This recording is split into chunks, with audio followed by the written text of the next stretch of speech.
So you've taken the Cornell notes, and now we want to just jump into doing some examples so that you can understand how to utilize the information that we've done in the Cornell notes. So in the Cornell, we've talked about variable and what an algebraic expression is, and we have also filled in the chart with the different words that mean different things.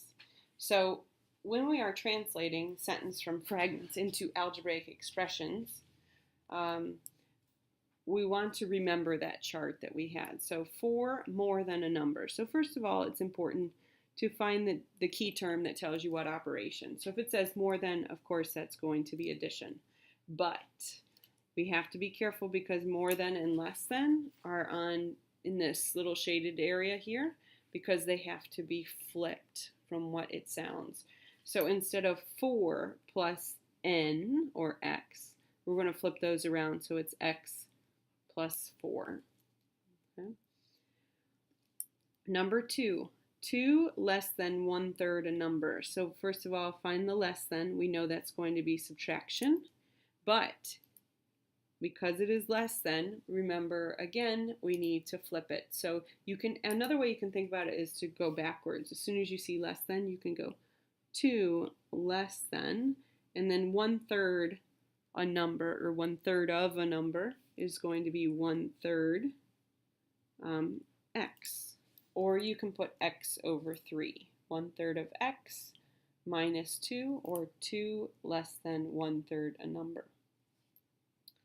Number 3, 7 less than the product of a number and 4. So we actually have two operations going on in this one, less than and product.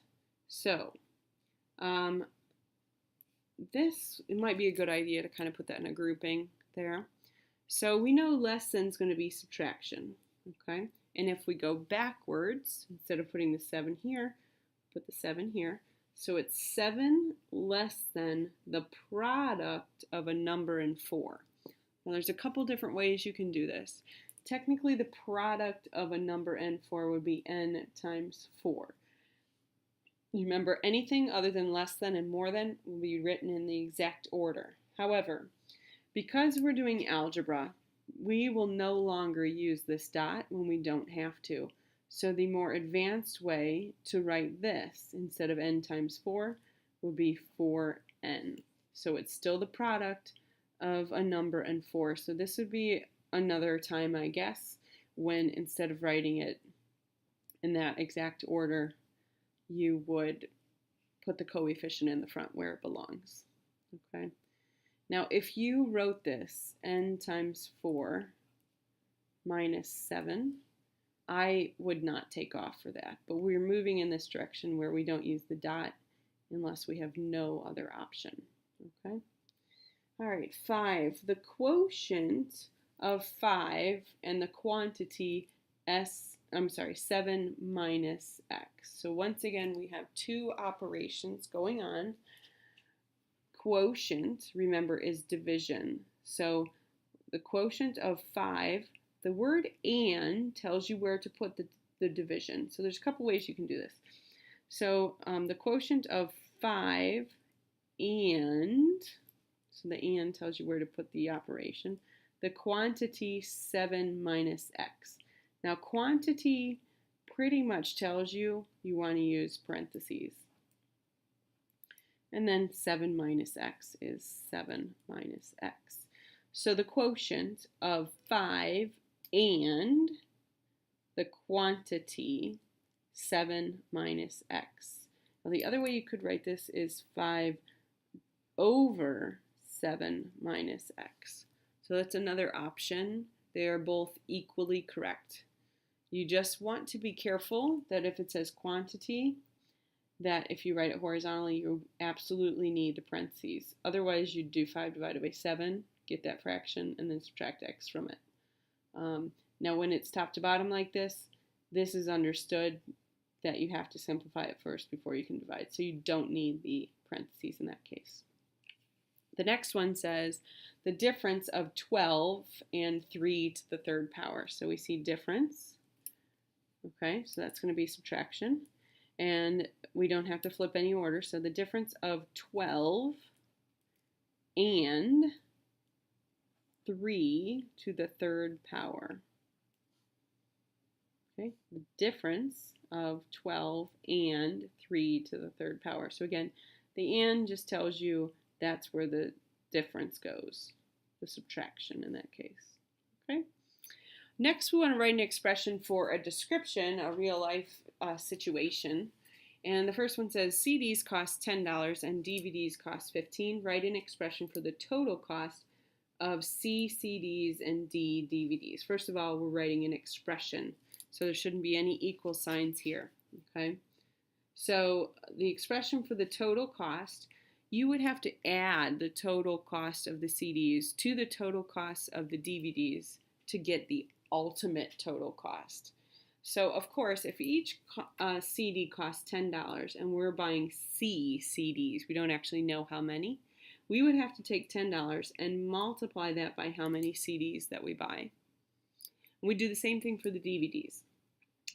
Each DVD costs $15, and we'd have to multiply $15 times the number of DVDs that we buy, and add those two together, and that would be the expression for the total cost. So for example, if we bought 3 CDs, and we put a 3 in there, that'd give us $30, and if we bought 2 DVDs, and we plug that in there, that'd be 30. So then 30 plus 30 would be 60. So this just allows us to plug in how many CDs or DVDs we buy and to find the total cost. The second one says renting bowling shoes costs $3 and each game costs an additional $5. Write an expression for the total cost of G games. So what this is saying is no matter what, if you come into the bowling alley to play any amount of games, let's assume you're renting shoes, because some people own shoes, but let's assume this is a person that's not in a league. They don't own their own bowling shoes. So they're going to start by paying the $3. They have to pay the $3 no matter what. But they're not going to pay that fee multiple times. The fee that they'll pay multiple times is the $5 per game. So if we don't know how many games they're actually going to play, but it's G games, we'd have to take $5 and multiply that by how many games they're actually going to play. So if they play 5 games, that would be $25 plus the $3 that they have to pay to rent their shoes. So we're going to add these two together. So this is what we're starting from. No matter what, you'll pay $3. And then you can leave it up to how many games you play to determine the total cost. So if you had these flipped around, that would also be correct. Same with these. Okay, I like to do them in the order that they read, but they would not be wrong if you have them switched in order. All right. The last thing in section 1.1 is factors, parts of a power, and evaluating. So you've already taken notes on what factors are and what the parts of the power and how to evaluate an exponent. But I want to do some more examples with you so it's abundantly clear. It does say that we need to expand each power first. So 2 to the 6th power, of course, means 2 times 2 times 2 times 2 times 2 times 2.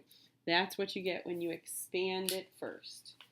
And then after you expand it, then you will write the answer, 64. I didn't use any equal signs. I'm just working down. Okay. Now, -4 to the 2nd power means we're going to take -4 and multiply it by -4. You don't really need the parentheses there, but you can have them. And of course, -4 times -4 gives you a positive 16. Okay. -3 to the 3rd power would be -3 times -3 times -3. And when you multiply those together, you get -27. So no parentheses, no negative, no problem. Parentheses with the negative, still no problem. Same thing, parentheses with the negative, still no problem. This is the problem child here.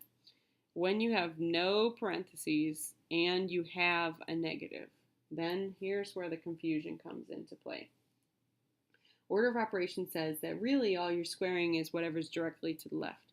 So really, this is the negative of 4 to the 2nd power. When you read this, this is really the opposite of 4 squared.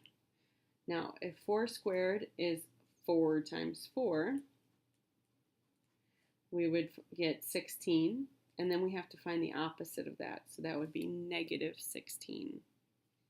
Okay, so it's very important that you pay attention to the parentheses. If there are no parentheses, you're only really applying the power to the number and not the negative sign. And in the end, the negative sign just gets thrown on to the end when you're all done. Okay, make sure you understand this and use your Cornell notes when you get to these examples to remind yourself of how to do those.